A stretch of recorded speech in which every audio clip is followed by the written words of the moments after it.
Welcome to the Heart-Led Business Show, where compassion meets commerce and leaders lead with love. Join your host, Tom Jacobs, as he delves into the insightful conversations with visionary business leaders who defy the status quo, putting humanity first and profit second. From heartfelt strategies to inspiring stories, this podcast is your compass in the world of conscious capitalism. So buckle up and let your heart guide your business journey. Please fasten your seatbelts, folks. Today's amazing adventure is led by none other than Vera Thomlison. Like a phoenix from the ashes, she's transformed tumultuous trials into triumphant success. A duchess of decisions, a melody of mindfulness, she fought off formidable foes with formidable fortitude, rising from reveler to recovery role model. Join us as we vibe with Vera on her voyage from volatility to victory right here on the Heart-Led Business Show. Vera, welcome to the show. Wow, thank you, Tom. Do you like alliteration? That was beautiful. Do you like alliteration? Yes. Me too. That was very poetic. Oh, wow. How are you doing today? How's it going? I'm good. Very That's good. awesome. One of the first questions I ask everybody, just to roll off the show, is what's your definition of a heart-led business? Yeah, I think I was reflecting on this question, and I entered into my last job working in construction with my dad out of love, but I stayed out of fear. And I stayed for way too long because of that fear. Fear of letting him down, fear of what his emotions would be, and fear of the unknown for myself. Like, could I really make it out there on my own, starting my own thing, starting my own teaching business, coaching business? Did I have what it takes? And ultimately, I had to choose love over fear. And that's what's led me to where I am today. That's amazing. And we didn't talk about that before, so this is like the first time that I'm hearing that. And what kind of struck me with that is the love of obviously a parent and not letting them down is definitely a big part of all children. But how did that come about in terms of you joining him in the business? He was very stressed out. It's a construction business. So he had a lot of anger issues, stemmed from deep anxiety. Like, if he couldn't control the situation, then it wouldn't be what he wanted. And he was always teetering on this edge of deep anxiety, which showed up as rage. Okay. So he had a lot of heart issues, blood pressure issues, and he ended up in the hospital. And I was like, well, this is not sustainable. So do you need help? And he had been waiting for me to say that for years. So yeah, I joined, and it felt really good at the beginning to help him. But it quickly became something not sustainable for me. And I had to use every substance under the sun to like numb out what my heart was saying, which was, this isn't for you. This is not your journey. This is not your thing. Like, this is not your work. But I forced myself, right? And so coming out of that, it's learning how to reconnect with my heart after putting it aside for so long. Wow. And how long were you working in the construction business? 6.5 years. Wow. That's a long time to put off your own dream. I can understand the substance abuse with that. Yeah. So tell me a little bit Yeah. about that journey that you went through and transitioning from working in the business to having your own business and throwing the recovery as well. Yeah, I found yoga in 2019 because I was just running on fumes. My stress levels were through the roof. And I was just like, I'm really inflexible. I should probably do some yoga. And what shocked me was how much it was helping me mentally, like having a place to go to at the end of the day where I was just like, like letting go of like a held in breath all day. And I didn't have to be anything when I went to yoga. Like, I could just be myself. No one expected anything of me. I didn't have to talk a certain way or show up a certain way in order to be acceptable. I was acceptable just as I was. And that was very new to me because in the construction world, like, I'm working with all men. There's a lot of like pretending that has to happen in order to feel like you can survive in this like crazy concrete chaotic jungle. Um, so it was very nurturing to have a place as calming and as grounding as this beautiful spiritual yoga studio that was very, very lucky to have found because not all studios are like that. And then COVID hit, and I had the opportunity to really try to quit cocaine because I wasn't seeing anybody. Like, it was just me at home all the time. So I was like, well, there's really no I think I used cocaine as a crutch, to give me energy to be around other people because my job was taking up so much of that energy. And so I had yoga to keep me grounded, and it also filled in the void because every time that I had tried to quit cocaine before, there was a void left over that couldn't be filled by anything else. And so it was an opportunity that I took to really work on myself, and I was very lucky. I was very lucky that I had the support. And then I realized that I really wanted to share this with other people. So I became a yoga teacher, and I was still working in construction and teaching yoga and just trying to make it all work. And then I think the epiphany moment, there were a couple. One was me going to Thailand to do my 300-hour training because I just wanted to learn more as a teacher. And that was when I quit drinking and weed as well. So I just let go of like all the substances. And when I came home, I had like nothing to numb anymore. So it became more and more apparent that my job in construction was not it. Like, I had nowhere to hide. And then my dog, who I had rescued 10 years ago, she and I had been on a journey together because I rescued her from a dog fighting ring. So, yeah, in learning how to manage her reactivity, I had to learn to manage my own reactivity. So we learned a lot from each other and we went through a lot together. She also helped me with my addiction and everything, right? So when she passed, and it was a very, very hard to watch her go, like, because she was dying from cancer. So when she died that day was when I quit my job. Like, when you're faced with something as finite as death, like, yeah, it puts everything into perspective. I mean, it does put everything into perspective, right? And I was like, I can't waste another moment in my life doing something that my heart is just telling me, you gotta save yourself. You gotta protect yourself from like this pain because nothing else is going to do it for you. Wow, that's an amazing story. And the whole arch of where you were, how you've gone through recovery, and even in the face of, your dog dying, I'm sure that was just really, really crushing for you. Yeah. Yeah. It's Yeah. hard. It still Yeah. hurts. I mean, I wouldn't trade it for anything like that.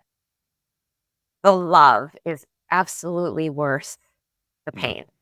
Yeah, absolutely. Yeah. Gotta have the good with the bad and all that. Yeah, and I think that's what I'm coming to learn is that emotions aren't that scary. Yeah, like all of the substances I used were to numb, Yeah. right? Because I was like, I can't face that emotion. And then when you finally learn to like, okay, I'm just gonna do the face off. I'm just gonna turn around and face the monster. And you realize it's just like this tiny little bunny rabbit that was casting a big shadow. Like, your mind was just playing tricks on you the whole Oh, I time. love that analogy. Yeah, absolutely. Yeah. I remember doing like the fire walk or walking on glass, and it's the kind of the same thing. You have this anticipation of leading up to it, and you're like, oh my gosh, walking on fire, coals is going to be like it's going to burn my feet, or walking on shards of glass, I'm going to get all cut up. And it's that fear in it of that anticipation, and then you do it, and you're like, oh, that's it. And I love that, like that kind of retrains your brain into looking at fear in a very, very different way. I mean, like, the brain is there to help protect us. So it makes sense that your mind is like, don't do it. Yeah. You're going to die. But the body is capable of so much more than the mind even knows. Yeah. Right. So that's why when you go to actually do the thing, you're like, that wasn't that bad. Yeah, exactly. And so Yeah. now, Yeah. like, you've given up the alcohol, the weed, and the cocaine, and now you're focused on yoga, which then allows you to really think about your thoughts at a very deep level. Now, how are you sharing that Mhm. with other people in a business setting? Meditation and Mm. coaching in my sessions. And it's for that exact reason is that when you are able to use meditation as a tool, you realize that the mind is just another instrument that you can learn to play, Mhm. right? So the first time that you pick up a guitar, you're like, I don't know what I'm doing. This sounds terrible. I don't want to do this. I suck. And we naturally are inclined towards things that we're really good at, and we want to shy away from or even reject things that we think we're bad at, right? But the thing is, the more you practice the guitar, the better you're going to be. Right. And the mind is an instrument that you can never put down. It's constantly with you 24 hours a day. So Mm. you can really choose to like practice it. You can choose to be a leader of it, or you can choose to be a slave to it. The choice is always Yeah. yours. And the mind, I think it was Einstein that said, the mind can be an extremely faithful servant, and yet we let it be the leader. Like, that's the problem. Yeah. And then the yoga comes in hand because when you're able to be still in a yoga pose, that's your doorway to meditation. When you can teach your body that, hey, being still is actually safe. I don't have to constantly do and achieve and strive in order to be worth something. That's when you're like, okay, being still doesn't suck as much as I thought it would. And then you learn to feel your breath. And that's all that meditation is. And then so where does the And coaching yeah. come in? So once you have stilled your body and mind, you are so much more receptive and open to new thoughts. Because the problem with our thoughts is that they're so repetitive, they become a very comfortable habit, just like everything else, right? Like, there are times when I'm like, I don't even want this drink, but it's such a comfortable habit. Mm. And I know that it's going to do something for me that, like, I don't have to change. Mm. If I reach for this drink, then I don't have to change and everything will be okay. In a sense, like, it almost works, right? But new thoughts are very scary because it requires change of self, change of perspective. And our mind is like an immune system that like is like, no, no, that's new. I don't want it. Yeah. So if you're able to calm yourself and get into a state of meditation where your brain waves are actually like slowing down to a point that you're chill and you're like, yeah, okay, so what's next? Mm. Something new can come in and you're like, oh, wow, I never saw it that way before. Yeah, maybe I can apply it. And that's all that coaching Yeah. is, right? It's a new perspective. Yeah. Well, that's Yeah. great. That's actually a new perspective that I've seen in terms of coaching. Typical coaching, like I do sales coaching, so it's like we get on the call, we go through problems, we just hammer it out. I like the idea of just like, I don't know if I could do this on my coaching calls, like do the meditation and do a couple of yoga poses, and then all right, let's talk about sales. But I think it would probably work for some people to just get that calming sense because everything is so fast paced, or it Yeah. tends like it seems to be fast paced. It doesn't have to be. It's a pressure that we put on ourselves based on this expectation that we think that people have of us. And so we place that same expectation on ourselves. But the truth is we do everything better when we're Yeah, relaxed. true. So it would absolutely apply to Yeah. sales. Yeah. Like, think about it. If you're like, oh my gosh, I need this sale. I got it. Yeah. It Like, doesn't work. it's gonna go so not the way that you want, right? Absolutely. But if you're relaxed, you're like, Yeah. we'll see how it Yeah. goes. Yeah.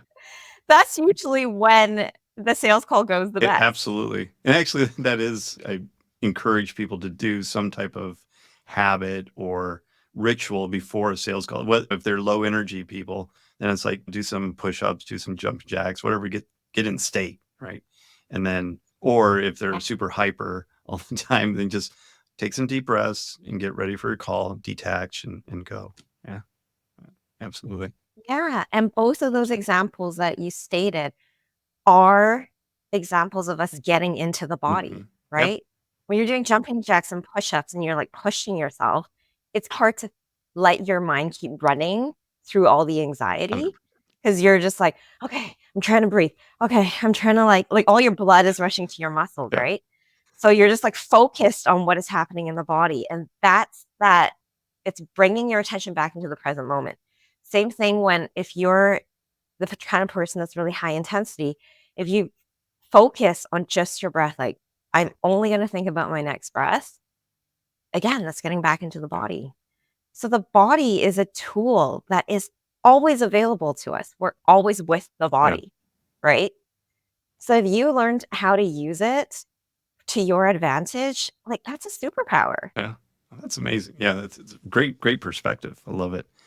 So let's talk about the business side, right? So a lot of heart-led business owners that I speak to struggle with money and the balance between making a profit and leading with your heart and or putting people first before profits.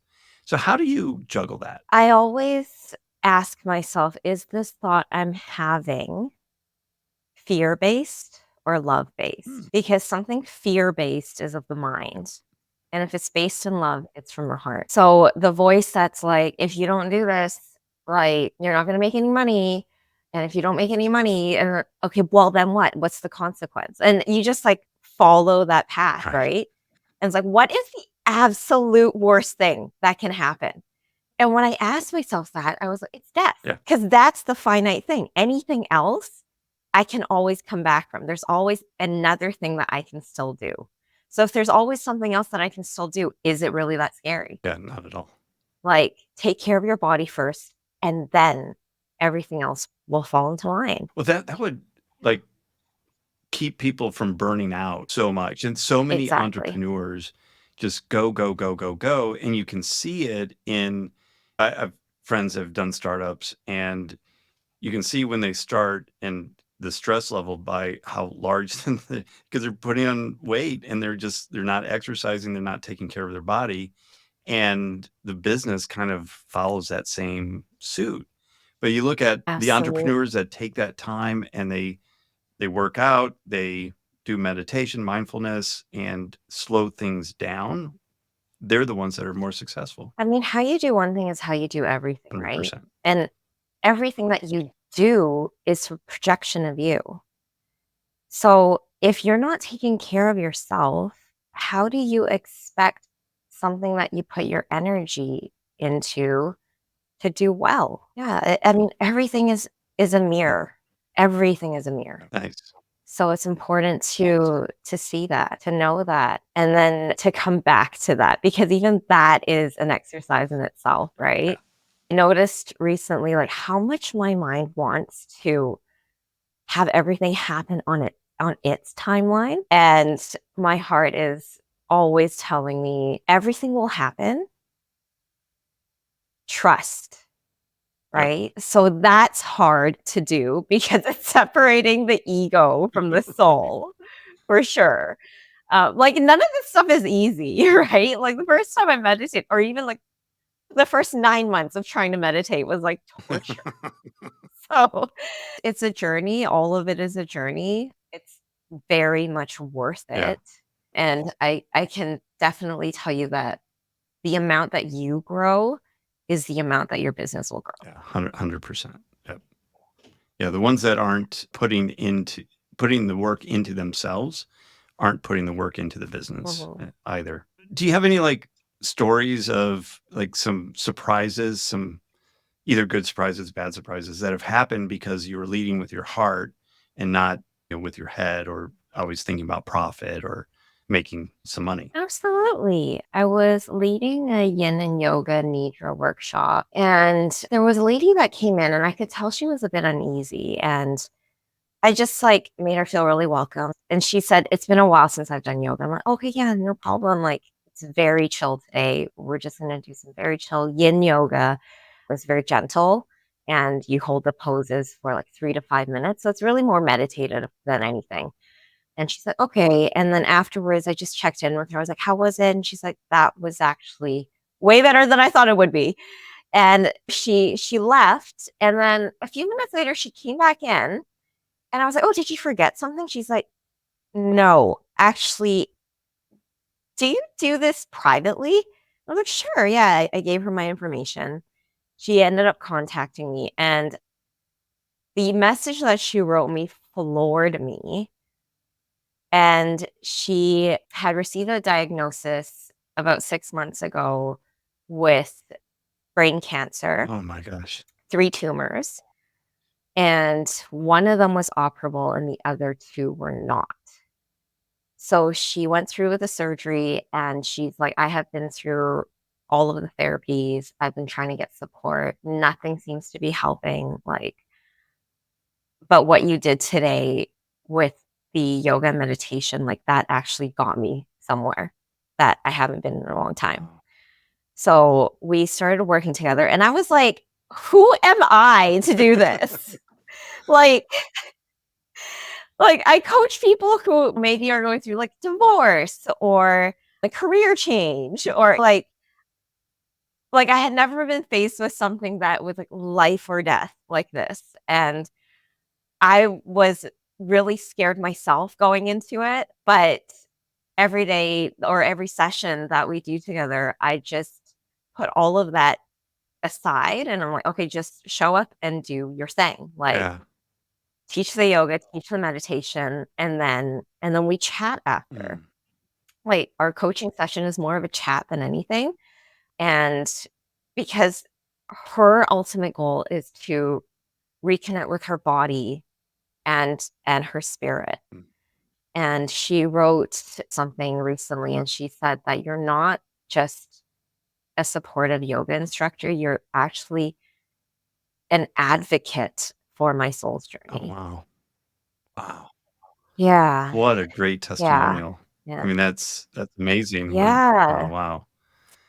You both are lucky you have Yeah. each other. Like That, that's what a great yeah. like combination. Yeah. And so that I think that was just a really good example of how I don't need to worry about like profit or have this intense idea of how my business needs to go, because it seems like I'll attract the people that need my way of Yeah. serving no matter what, as long as I keep showing up to do the Yeah. work.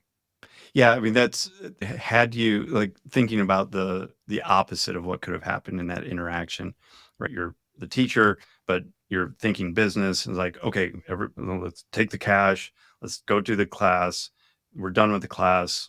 Everybody go. And instead of Yeah. leading with the heart and just really checking in on people, and that's what people really feel. And it doesn't matter if you're selling widgets, yoga, medical supplies, whatever. If you're doing that, people are going to feel special and will automatically be attracted Mm. to work with you at a deeper level without that Mhm. think like, how can I Mhm. market this to make this better? But rather, how can I make myself better and show up better for my clients? Love that. Absolutely. That's a great point. Wow. Yeah. Well, thank you for sharing that and sharing your story with our audience. I know they're probably like, wow, this crazy start and just a really nice peaceful end to or where you're at right now, which is really a great transformation. So congratulations on your recovery as well. So I'm sure that was difficult but very rewarding at this point. Yeah. Thank you so much. I think what I've learned in all of this is that sometimes when we feel like we're trapped in a cage, it's really up to us to see that the cage was never locked. Yeah. Wow. And for some people that's their mind. Right. So, Vera, how can people learn a little bit more about what you do and potentially working with you? Yeah. So my yoga website is stillyoga.ca. You'll find my information on coaching there as well. My Instagram is at stillyoga.vera. I will be coming out with a free guide on 3 ways to meditate that don't feel like torture, Awesome. as well as a free guided meditation recording Oh, wow. if you want a sample of what it's like to do guided meditations. That's awesome. That will all be available via my Instagram or my website. Cool. And we'll link all that up into the show notes as well. So whenever you're listening to this episode, that might already be out. So make sure you check out what Vera's doing. Vera, thank you so much for sharing your story with our audience. I really appreciate it. And now for our listeners, I invite you to do what other kind and considerate listeners do, and that is giving the show a rating and review. It really helps spread the word for other heart-led business owners who could use the help and advice similar to what Vera has shared with us today. So please give us a rating review. I would certainly appreciate it as well. And until next time, lead with your heart. You've been listening to the Heart-Led Business Show, hosted by Tom Jacobs. Join us next time for another inspiring journey into the heart of business.